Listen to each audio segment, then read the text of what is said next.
1 Kings chapter 7. But Solomon was building his own house 13 years, and he finished all his house. He built also the house of the forest of Lebanon. The length thereof was 100 cubits, and the breadth thereof 50 cubits, and the height thereof 30 cubits, upon 4 rows of cedar pillars, with cedar beams upon the pillars. And it was covered with cedar above upon the beams, that lay on 45 pillars, 15 in a row. And there were windows in 3 rows, and light was against light in 3 ranks. And all the doors and posts were square with the windows, and light was against light in 3 ranks. And he made a porch of pillars, the length thereof was 50 cubits, and the breadth thereof 30 cubits. And the porch was before them, and the other pillars and the thick beam were before them.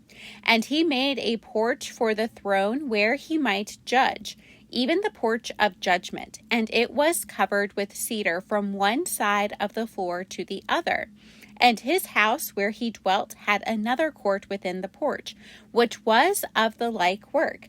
Solomon made also an house for Pharaoh's daughter, whom he had taken to wife, like unto this porch. All these were of costly stones, according to the measures of hewed stones, sawed with saws within and without, even from the foundation unto the coping, and so on the outside toward the great court. And the foundation was of costly stones, even great stones, stones of 10 cubits and stones of 8 cubits. And above were costly stones after the measures of hewed stones and cedars. And the great court round about was with 3 rows of hewed stones, and a row of cedar beams, both for the inner court of the house of the Lord, and for the porch of the house. And King Solomon sent and fetched Hiram out of Tyre.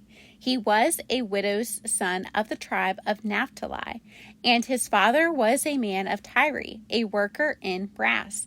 And he was filled with wisdom and understanding and cunning to work all works in brass. And he came to King Solomon and wrought all his work.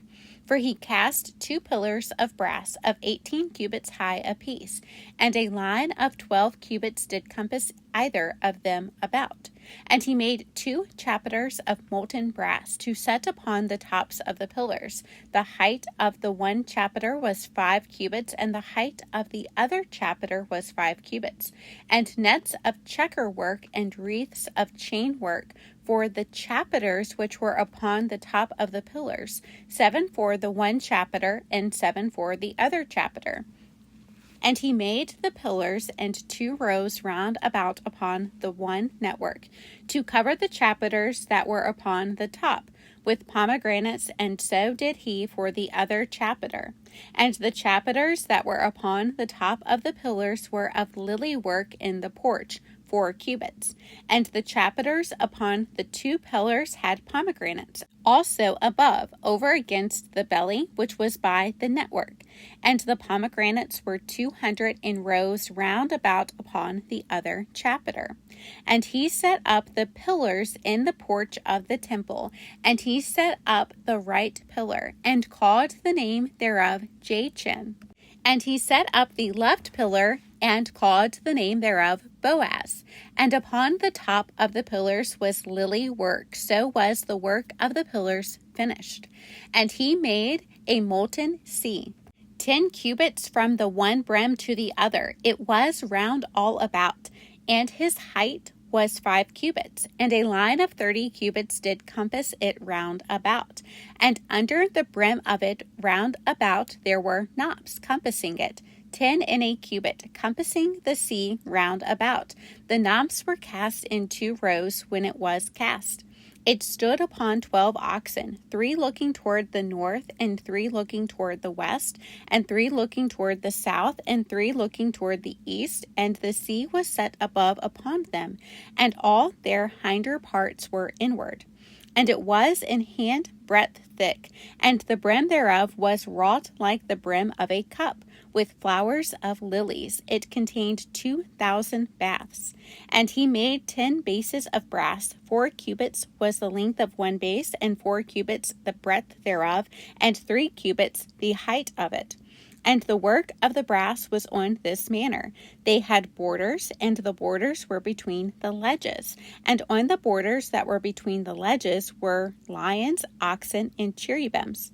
And upon the ledges there was a base above, and beneath the lions and oxen were certain additions made of thin work. And every base had 4 brazen wheels and plates of brass, and the 4 corners thereof had undersetters. Under the laver were undersetters molten at the side of every addition. And the mouth of it within the chapiter and above was a cubit, but the mouth thereof was round after the work of the base, a cubit and a half. And also upon the mouth of it were gravings with their borders 4 square, not round. And under the borders were 4 wheels, and the axle trees of the wheels were joined to the base, and the height of a wheel was a cubit and a half a cubit. And the work of the wheels was like the work of a chariot wheel. Their axle trees and their naves and their felloes and their spokes were all molten. And there were 4 undersetters to the 4 corners of one base, and the undersetters were of the very base itself.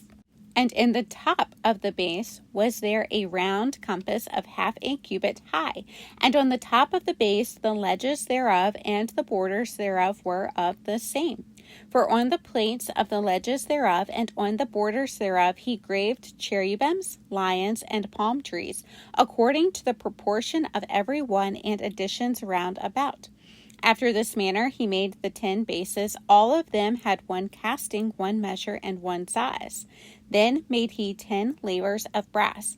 1 laver contained 40 baths, and every laver was 4 cubits, and upon every one of the 10 bases 1 laver. And he put 5 bases on the right side of the house, and 5 on the left side of the house, and he set the sea on the right side of the house eastward over against the south. And Hiram made the lavers and the shovels and the basins. So Hiram made an end of doing all the work that he made King Solomon for the house of the Lord. The 2 pillars and the 2 bowls of the chapiters that were on the top of the 2 pillars, and the 2 networks to cover the 2 bowls of the chapiters which were upon the top of the pillars, and 400 pomegranates for the 2 networks, even 2 rows of pomegranates for 1 network, to cover the 2 bowls of the chapiters that were upon the pillars, and the 10 bases and the 10 lavers on the bases, and 1 sea and 12 oxen under the sea, and the pots and the shovels and the basins and all these vessels, which Hiram made to King Solomon for the house of the Lord, were of bright brass. In the plain of Jordan did the king cast them, in the clay ground between Succoth and Zarthan. And Solomon left all the vessels unweighed, because they were exceeding many, neither was the weight of the brass found out. And Solomon made all the vessels that pertained unto the house of the Lord, the altar of gold, and the table of gold whereupon the showbread was, and the candlesticks of pure gold, 5 on the right side and 5 on the left, before the oracle, with the flowers and the lamps and the tongs of gold, and the bowls and the snuffers and the basins and the spoons and the censers of pure gold, and the hinges of gold, both for the doors of the inner house, the most holy place, and for the doors of the house, to wit, of the temple. So was ended all the work that King Solomon made for the house of the Lord. And Solomon brought in the things which David his father had dedicated, even the silver and the gold and the vessels did he put among the treasures of the house of the Lord.